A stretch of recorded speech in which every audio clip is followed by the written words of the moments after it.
ఇప్పుడు మీరు ఇందాక ఎలక్షన్ కమిషన్ ఇది అన్నారు కదా, కోడిదని. నిన్న కాక మొన్న మనం వీసీలు వేశారు, నామినేట్ చేశారు లేదా? చేశారు లేదా? సంతోషం. 9 నెలలతో పోయిన తర్వాత అంటే ప్రభుత్వం వచ్చాయని వీసీలు అందరిని రాజీనామా చేయమని ఒత్తిడి చేసి వాళ్ళు వీసీ ఉద్యోగాలను తీశారు. సరే, ఏ కారణాల్లో తీశారో అవన్నీ అప్రస్తుతం. ప్రభుత్వం మారింది, మాకు ఇష్టం లేదు, వీళ్ళ తాలూకా పరిపాలనలో విశ్వవిద్యాలయంలో వీళ్ళు మారుస్తాం ఫోర్స్ఫుల్ గా వాళ్ళతో రిజైన్ చేయించారు. 9 నెలల తర్వాత ఇచ్చారు. మరి ఎప్పుడు ఇచ్చారండి? ఎలక్షన్ కోడ్ లేదా?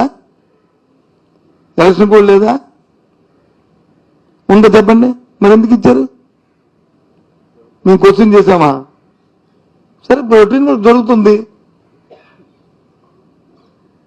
ఎలక్షన్ కోడ్ ఇచ్చా, అది రాజకీయ అంశమా? వెళ్ళిన సమస్య రైతుల మీద వెళ్తున్న సమస్యని దాన్ని పట్టుకొని మీరు వచ్చి ఇల్లీగల్ అంటే మేము ఇది ఇల్లీగల్ అన్నామా?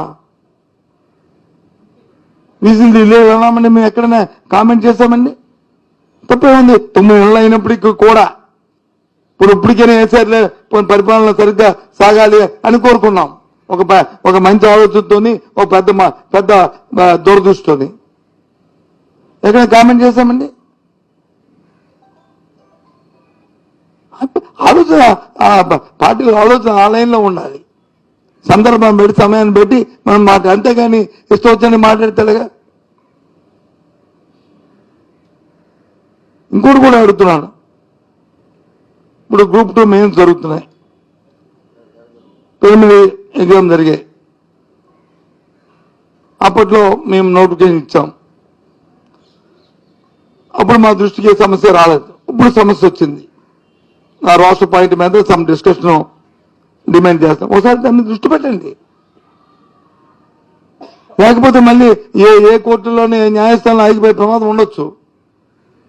మళ్ళీ మీరు వచ్చి ఇది మేం కాదు వైసీపీ ప్రభుత్వం చేసిందని మమ్మల్ని తోసి ఆ విద్యార్థుల్ని ఇబ్బంది పెట్టకండి.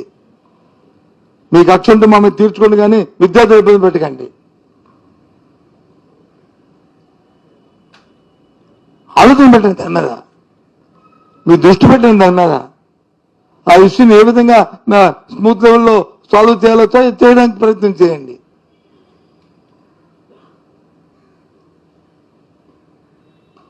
చెప్పారు ఎన్నికలు అయిపోయిన వెంటనే మేము వచ్చి మెగా డిఎస్ అన్నారు. అలా రోజు పొడిగించుకొచ్చారు. ఇప్పుడు వచ్చి రేపే అకాడమిక్ స్టార్ట్ అయిన ఇస్తామన్నారు. సంతోషం. మాట అయినా సరే మేమైతే సరేలే అని చెప్పి అనుకున్నాం. చూద్దాం ఏం జరుగుతుందో.